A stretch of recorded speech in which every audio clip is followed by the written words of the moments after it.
morning and welcome to Our Issues Milwaukee. I'm your host, Andrea Williams. Our focus this morning is on the Boys and Girls Clubs of Greater Milwaukee. For 132 years, they've been serving youth in our community. So if you're looking for the perfect place for your child to spend the summer, they've got 36 club sites across the city and offer early care and late pickup options as well. The Boys and Girls Clubs of Greater Milwaukee also has a brand new president and CEO, and it's my pleasure to introduce her to you right now. Miss Kathy Thornton-Bias, how are you? Good morning. Thank you for being here, Kathy. Thank you for having me. And one of the goals of this show is really to go beyond an individual's title and give people an opportunity to know you on a more personal level. Okay. So glad to have you here today to give our viewers a chance to not only hear about your impressive resume. I think they'll not only be impressed, but also be inspired because you've done some great things in your career. Thank you. And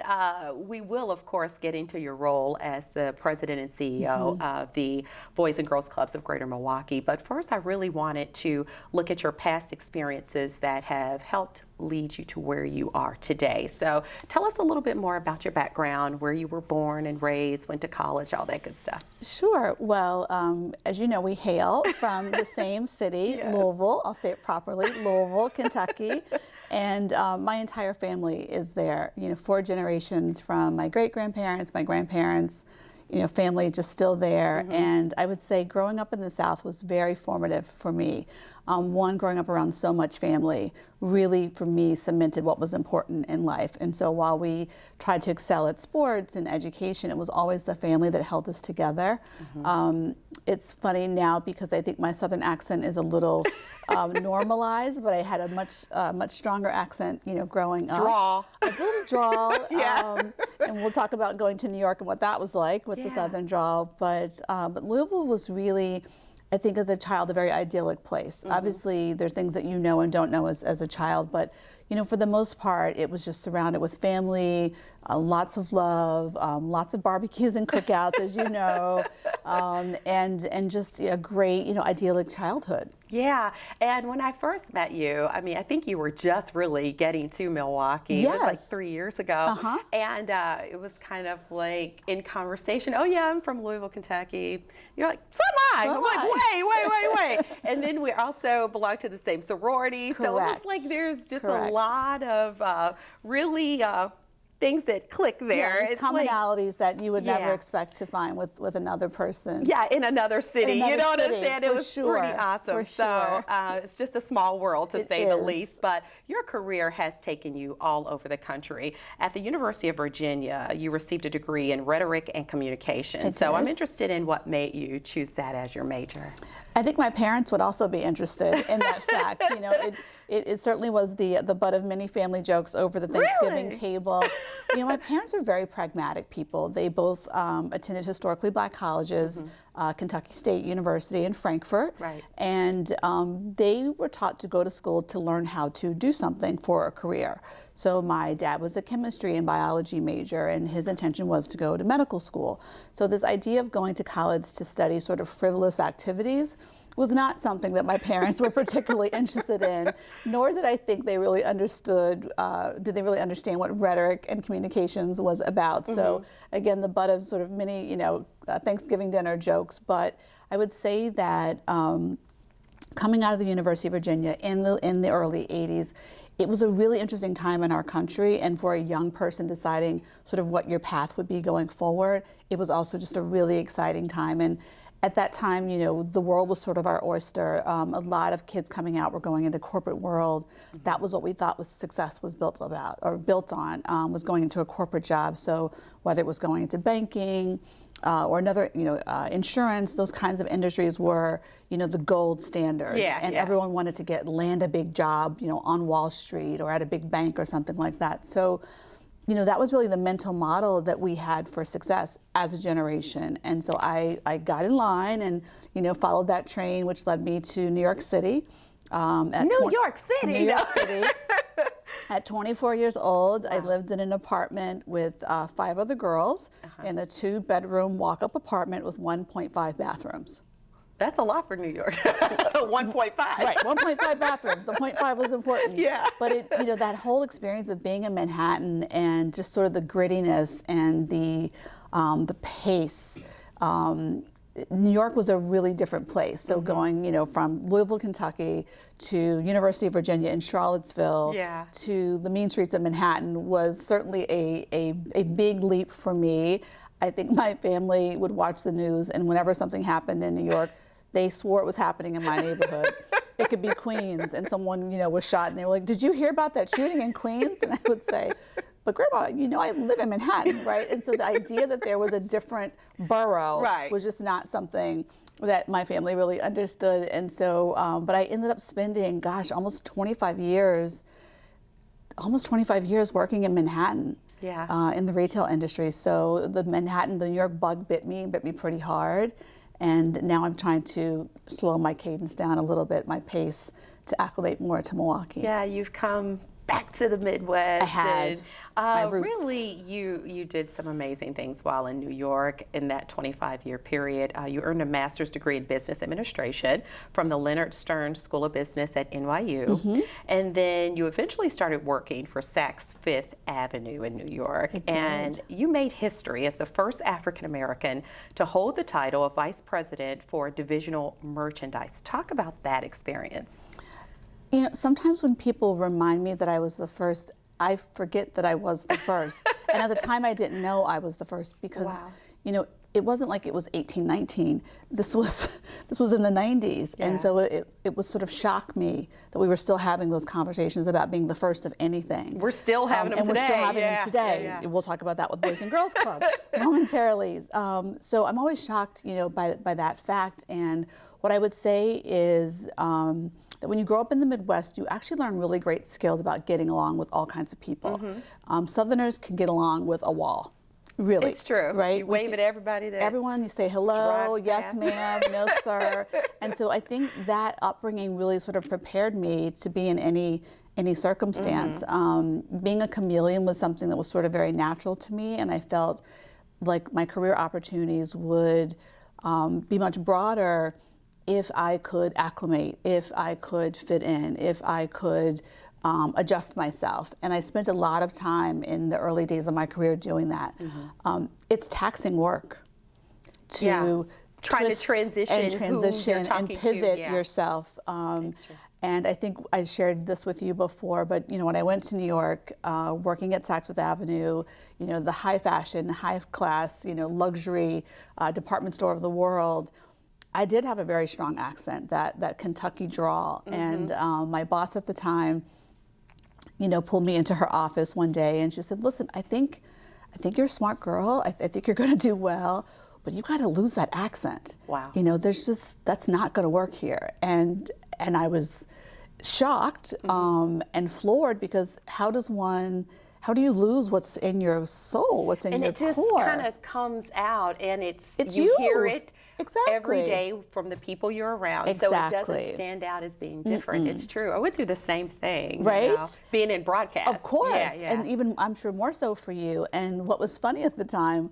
was, if you hear a New Yorker's accent, you don't forget that. It really, how you doing? It's Jersey and the Bronx, and there's these long vowel sounds. And so I thought it was sort of, funny that she was asking me to change my accent when she had a really major accent. But at that time I had to decide, really what I wanted to do and where I wanted to be. And so a friend of mine who was also from Louisville was working at one of the big banks at the time, and he and I scrubbed our little pennies together to afford to hire a speech coach. Wow. And for 6 months, we, pushed our little pennies together and were able to pay this gentleman to help us, really sort of soften our accent. And that's amazing. That's what you get. I mean, I've just always had to be conscious, and so enunciating has been something I have to pay attention to, whereas other people, they just kind of talk. It was my first radio job out of college, and the program director stopped the tape. It was a cassette tape. That's how long ago that was. Wow, and, okay. He said, "Did you hear what you said during that news story?" And I said, "No. I didn't hear anything wrong." And he played it again. I still didn't hear anything wrong, but he said, "You said a man was found dead." And that would be how he was found. That would be it. So it was just at that Like, moment, what's wrong with that? it was like, really? I didn't realize, you know. I didn't and catch I said that. July and all these Yes, things. wash, So yeah, all kinds of fun things. Yes, Yes. but you must admit, when you go home, and over. yeah, when you go home, does it kick back in? Sometimes, Mine but will. I think I notice it from other people talking. It stands out to me Yes. after, leaving. You're Yes. like, wow. After I a glass talked of like wine, that. mine will kick back in. Really strong. If I stay a week, then yes, I Yes, come back and yes. it's heavy. But if I get it comfortable, and I start laughing and talking, it comes all the way out. So it just is what it is. Is. It's interesting that, you went through those things in order to, kind of mesh in the Big Apple. That's right. That's but right. we've all had to We mesh all have some our way or things. another. We It's all have our true. things. I also have a slight disability. In the South, we call it being tongue-tied. And my mother would always say to me that my brain is working faster than my mouth can keep up. And so there are times where I will literally stumble over words because my head is really ready to get these ideas out. And so I do have to consciously think that now I'm on a television show with Andrea Williams and I need to pace myself and have a cadence that your viewers can understand. But that is really hard for me. And I think oftentimes when people look at careers like yours or careers like mine, they think, oh, well, she's just smart or she's just lucky or someone gave her a break. Sometimes those things happen.